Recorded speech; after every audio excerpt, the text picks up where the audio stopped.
आदरणीय श्री राजनाथ सिंह जी, देश के अंदर इंफ्रास्ट्रक्चर को एक नए विजन के साथ आदरणीय प्रधानमंत्री जी के विजन के अनुरूप एक नए भारत का निर्माण करने वाले केंद्रीय सड़क परिवहन और राजमार्ग मंत्री आदरणीय श्री नितिन गडकरी जी, उत्तर प्रदेश सरकार के मंत्रिमंडल के मेरे सहयोगीगण, उप मुख्यमंत्री द्वय श्री केशव प्रसाद मौर्य जी, श्री ब्रजेश पाठक जी, राज्यसभा के माननीय सांसद डॉक्टर दिनेश शर्मा जी, श्री ब्रिजलाल जी, श्री संजय सेठ जी, लखनऊ की महापौर श्रीमती सुषमा खड़गवाल जी, विधान परिषद के माननीय सदस्य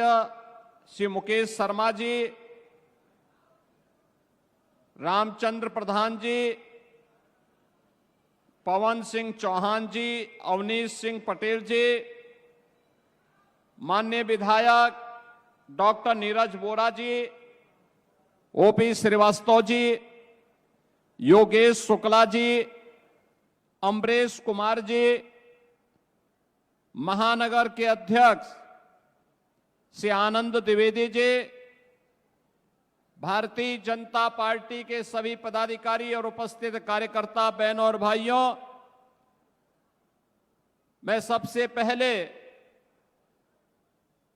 प्रदेश की राजधानी को राजधानी के अनुरूप अत्याधुनिक सुविधाओं से युक्त करने के लिए और सरदेव अटल जी के सपनों का लखनऊ बनाने के लिए लखनऊ के लोकप्रिय सांसद और देश के यशस्वी रक्षा मंत्री जी का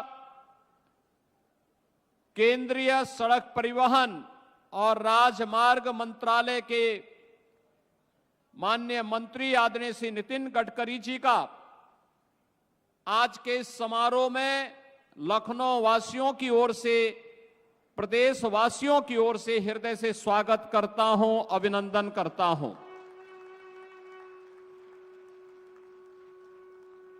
बहनों और भाइयों, आज लखनऊ को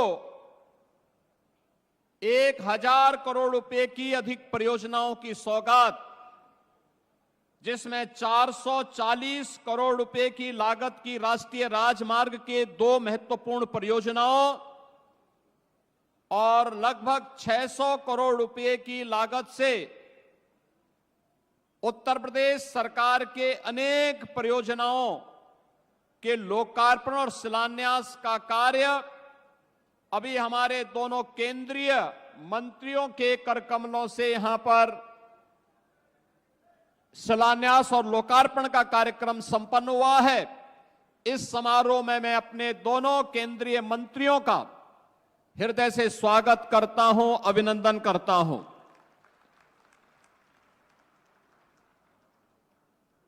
नए भारत का नया उत्तर प्रदेश, इसका अंदाजा इसी से आप लगा सकते हैं कि प्रयागराज में महाकुंभ चल रहा है और बहनों और भाइयों, महाकुंभ 13 जनवरी से प्रारंभ हुआ और आज 14 फरवरी है। एक महीने की इस अवधि में प्रयागराज महाकुंभ में 50 करोड़ श्रद्धालु देश से आकर के मां गंगा, मां यमुना और मां सरस्वती की पावन त्रिवेणी में आस्था की डुबकी लगा करके एक भारत श्रेष्ठ भारत का संदेश लेकर के गए हैं। तो नए भारत का उत्तर प्रदेश भी आदरणीय प्रधानमंत्री जी की भावनाओं के अनुरूप उस प्रकार की अत्याधुनिक सुविधाओं से युक्त होकर के जन सुविधाओं को और सुदृढ़ कर रहा है। मैं आभारी हूं आदरणीय रक्षा मंत्री जी का, जिन्होंने न केवल लखनऊ के विकास के लिए बल्कि प्रदेश के विकास को तेजी के साथ आगे बढ़ाने के लिए अपना मार्गदर्शन और अपना पूरा सकारात्मक सक्रिय सहयोग सदैव हमें दिया है। चाहे वह डिफेंस कॉरिडोर के माध्यम से लखनऊ में भारत डायनामिक्स के ब्रह्मोस मिसाइल के निर्माण के कार्यक्रम को आगे बढ़ाने का हो, या फिर भारत डायनामिक्स के एक बड़े प्रोजेक्ट को झांसी नोड में देकर के उत्तर प्रदेश के डिफेंस कॉरिडोर के कार्यक्रम को द्रुत गति से आगे बढ़ाने का कार्य किया है। लखनऊ के समग्र विकास को लेकर के स्टेट कैपिटल रीजन की तर्ज पर लखनऊ का विकास हो, उस प्रकार की सुविधाएं मिले, उनका जो मार्गदर्शन था उसी को प्रभावी ढंग से लागू करते हुए आज इसे देश के बड़े मेट्रो सिटी के रूप में लखनऊ को आगे बढ़ाने का कार्य किया जा रहा है। लखनऊ की ग्रीन कॉरिडोर के निर्माण का कार्य हो, किसान पथ के निर्माण का कार्य हो, या फिर इंटरनेशनल कन्वेंशन सेंटर के निर्माण के कार्यक्रम को आगे बढ़ाने का कार्यक्रम, इंटरनेशनल एयरपोर्ट का कार्यक्रम हो, या फिर लखनऊ की बेहतरीन कनेक्टिविटी को जोड़ने के लिए यमुना एक्सप्रेसवे को पूर्वांचल एक्सप्रेसवे के साथ जोड़ते हुए लखनऊ को उसका जंक्शन बनाना, ये सभी कार्य तेजी के साथ आगे बढ़ रहे हैं। बहनों और भाइयों, यहां की एक एक जन सुविधा को लेकर के, आम जन की सुविधा को लेकर के,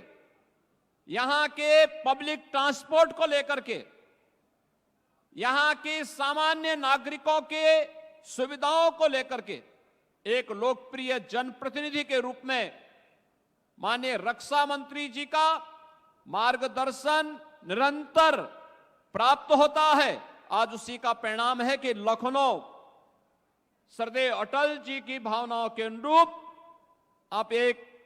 बड़े महानगर के साथ साथ उत्तर प्रदेश का तो सबसे बड़ा महानगर आज के दिन पर लखनऊ है ही, लेकिन अत्याधुनिक सुविधाओं से युक्त महानगर भी हो रहा है। अब यहां पे न केवल एरो सिटी के लिए बल्कि एक एआई सिटी के रूप में भी लखनऊ को आगे बढ़ाने का कार्य डबल इंजन की भारतीय जनता पार्टी की सरकार कर रही है। प्रयागराज में महाकुंभ का आयोजन जहां हो रहा है, उस महाकुंभ के आयोजन स्थल पर भी आदरणीय प्रधानमंत्री जी की प्रेरणा से जो कुंभ स्थल है, यह भी डिफेंस की ही लैंड है, और उस लैंड पर हर वर्ष जब भी माघ मेला होता है, जब भी कुंभ का आयोजन, महाकुंभ का आयोजन होता है, उत्तर प्रदेश सरकार को लीज पर भूमि प्राप्त हो जाती है। और पिछले 8 वर्ष के अंदर जो भी आयोजन हुए हैं, बड़ी सहजता के साथ वह भूमि मिली, और अब तो पहली बार यह भी देखने को मिला कि अक्षय वट के दर्शन भी वहां पे श्रद्धालु कर रहा है, पातालपुरी के दर्शन कर रहा है, सरस्वती कूप के दर्शन कर रहा है।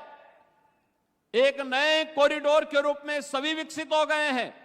याद करिए, स्वतंत्र भारत में 1947 से लेके 2019 तक जहां तक आम जन और श्रद्धालु नहीं पहुंच पाता था, ये डबल इंजन की भारतीय जनता पार्टी की सरकार और आदरणीय रक्षा मंत्री जी के कारण आज वहां पर भी श्रद्धालु पहुंच करके उन सुविधाओं का उपयोग कर पा रहा है। सैकड़ों वर्षों से बनी हुई दबी हुई भावनाओं को, दबी हुई आस्था को एक नया सम्मान प्रयागराज में मिल रहा है। एक तरफ महाकुंभ का आयोजन और दूसरी तरफ वहां के इंफ्रास्ट्रक्चर को लेकर के। बहनों और भाइयों, कल्पना करिए 50 करोड़ श्रद्धालु जिस प्रयागराज में आज तक स्नान करेंगे, 1 महीने की इस अवधि के दौरान वे श्रद्धालु आए होंगे। और सर्वाधिक श्रद्धालु आए हैं सड़क मार्ग से। सड़क मार्ग से वहां पे रेलवे की बेहतरीन सुविधा हुई, सैकड़ों की संख्या में मेरा स्पेशल भी चलाई गई। एयर कनेक्टिविटी के लिए 40 रेगुलर फ्लाइट प्रतिदिन प्रयागराज को देश के अलग अलग कोनों को जोड़ रही हैं। लेकिन सड़क मार्ग से सर्वाधिक वाहन प्रयागराज पहुंचे हैं और सड़क मार्ग की बेहतरीन कनेक्टिविटी करने का श्रेय अगर किसी को जाता है तो आदरणीय प्रधानमंत्री जी के मार्गदर्शन में आदरणीय नितिन गडकरी जी को। एक एक कार्य को कुंभ के पहले, महाकुंभ के पहले स्वयं आकर के उन्होंने इन सभी परियोजनाओं का रिव्यू किया, युद्ध स्तर पर कार्य को आगे बढ़ाया। परिणाम है कि मौनी अमावस्या के दिन 8 करोड़ श्रद्धालुओं ने पावन संगम में आस्था की डुबकी लगाई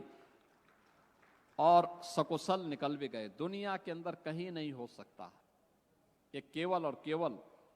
ये डबल इंजन की सरकार ही इस प्रकार के आयोजन के साथ जुड़ सकती है। और बहनों और भाइयों,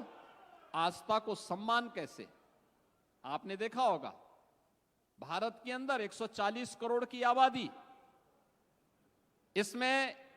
110 करोड़ की आबादी सनातन धर्मावलंबी है और उसमें से 50 करोड़ लोग आज तक आस्था की डुबकी प्रयागराज में लगा चुके होंगे। इतना बड़ा आयोजन होना, प्रयागराज को रिंग रोड के रूप में सौगात देना, लखनऊ रायबरेली प्रयागराज की कनेक्टिविटी को 6 लेन की कनेक्टिविटी के साथ जोड़ना,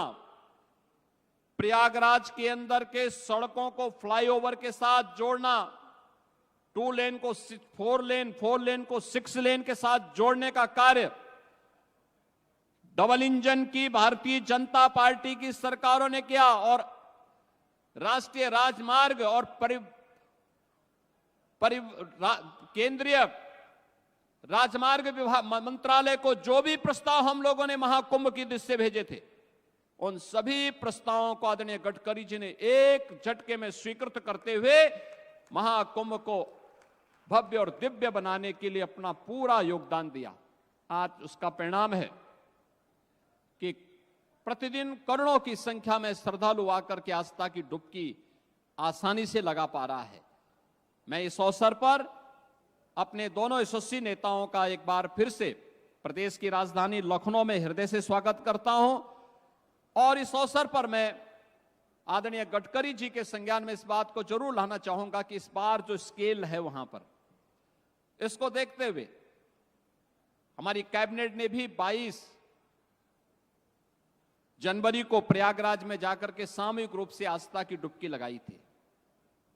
और तब हम लोगों ने महसूस किया था कि गंगा नदी में शास्त्री ब्रिज के पैरेलल एक नया ब्रिज बनना बहुत आवश्यक है। जो लोड है वहां पे ट्रैफिक का, नैनी में सिग्नेचर ब्रिज, यमुना नदी के ऊपर नैनी में सिग्नेचर ब्रिज के ऊपर एक नया ब्रिज उसके पैरेलल बनना आवश्यक है। क्योंकि प्रयागराज के साथ साथ आने वाले हर वर्ष वहां माघ मेला लगता है, हर वर्ष वहां पे हर 6 वर्ष में कुंभ का और 12 वर्ष में महाकुंभ के आयोजन के साथ हमें जुड़ने का अवसर प्राप्त होता है। ये सभी आयोजन, और इस दृष्टि से हम लोग इन सभी आयोजनों के साथ जो कुछ भी कार्य कर पाते हैं, बहनों और भाइयों, वह यहाँ पे टूरिज्म को उतना ही गुना आगे बढ़ाता है। ये मान के चलिए, ये जो 50-55 करोड़ लोग उत्तर प्रदेश में महाकुंभ के आयोजन के साथ जुड़ेंगे, ये उत्तर प्रदेश और देश की इकोनॉमी को कितना इसको बूस्ट प्राप्त मिलेगा, इसका अनुमान आप कर सकते हैं। मेरा अनुमान है कि उत्तर प्रदेश की अकेली अर्थव्यवस्था को महाकुंभ प्रयागराज के माध्यम से 3 लाख करोड़ रुपए की नई बढ़ोतरी होने जा रही है।